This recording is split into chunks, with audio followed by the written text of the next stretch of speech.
బిస్మిల్లాహిర్రహమానిర్రహీం. మిత్రులారా, అస్సలాము అలైకుం రహమతుల్లాహి వబరకాతుహు. సర్వలోక ప్రభువు సర్వేశ్వరుడు అల్లాహ్ మనందరిపై కూడా శుభాలను శాంతిని కురిపించును కాక ఆమీన్. మనము ప్రతిరోజు కూడా మీతో 2 నిమిషాల కార్యక్రమంలో భాగంగా ప్రవక్త వారి యొక్క ప్రవచనాన్ని మనం తెలుసుకుంటూ ఉన్నాము.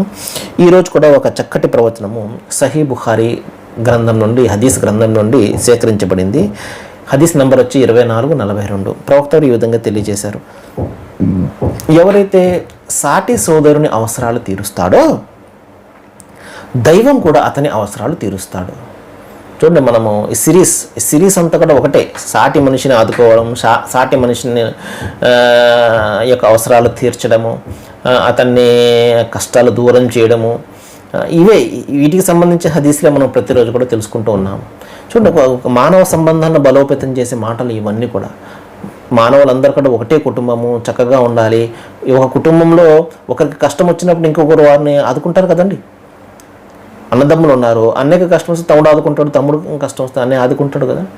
ఇది కూడా అంతే. మీరందరూ ఒక వసుదైక కుటుంబము, విశ్వ మానవ సౌభ్రాతృత్వము, మానవులందరూ సోదరులు. కాబట్టి ఇక్కడ ఒకరినొకరు సహకరించుకోవాలి. ఒకరి అవసరాలు ఇంకొకరికి ఉంటాయి, ఒకరి కష్టాలు ఒకరు పంచుకోవాలి. ఇది ప్రవక్త వారు ఇదే చెప్పారు. సాటి సోదరుని యొక్క అవసరాలు ఎవరైతే తీరుస్తాడో దైవం ఊరుకుంటాడండి, ఇతని అవసరాలు తీరుస్తాడు. ఎలా తీరుస్తాడు? ఆయన ప్రత్యక్షమైపోయి దేవుడా, నరుడా, ఇదిగో ఏం కావాలి నీకు, ఇదిగో కోరుకు అని చెప్పి ఆయన ఇచ్చేస్తాడా? ఇది నిజ జీవితంలో జరగదండి. సినిమాల్లో మనం చూసి ఆ విధంగా జరుగుద్దేమో అనుకుంటాం.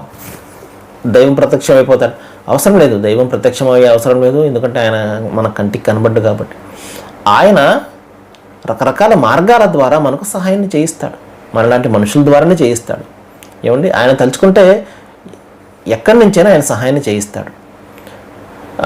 అనుకోని విధంగా అనుకోనటువంటి మార్గం నుండి మనకు ఆ సమస్య నుండి బయటపడే మార్గం ఆయన చూపిస్తాడు. కష్టం ఆయన ఇస్తాడు, కష్టం నుండి బయటపడే మార్గం కూడా ఆయన చూపిస్తాడు. ఎప్పుడైతే మనం విశ్వసిస్తామో, ఆయనను ఎప్పుడైతే మనము ఆయనపై భరోసా ఎప్పుడైతే పెడతామో. ఏమండి, అటువంటి ఒక మాట ఇక్కడ చెప్తున్నారు దైవ ప్రవక్త వారు. సాటి సోదరుని యొక్క అవసరాలు తీర్చడంలో నువ్వు నిమగ్నం అయిపోయి ఉంటే, నువ్వు నీ దాని గురించి కూడా నువ్వు పట్టించుకోకుండా ఇతరుల గురించి నువ్వు పట్టించుకుంటే నిన్ను ఆయన పట్టించుకుంటాడు. నీ అవసరాలు ఆయన తీరుస్తాడు, తీర్చేలా చేస్తాడు వేరొక వ్యక్తుల ద్వారా. ఎందుకంటే నువ్వు ఇతర మానవుల యొక్క అవసరాలు తీర్చడంలో నువ్వు నిమగ్నం అయిపోయావు, మునిగిపోయావు. నీ అవసరాల గురించి పట్టించుకోలేదు. నీ అవసరాలను ఆయన పట్టించుకుంటాడు.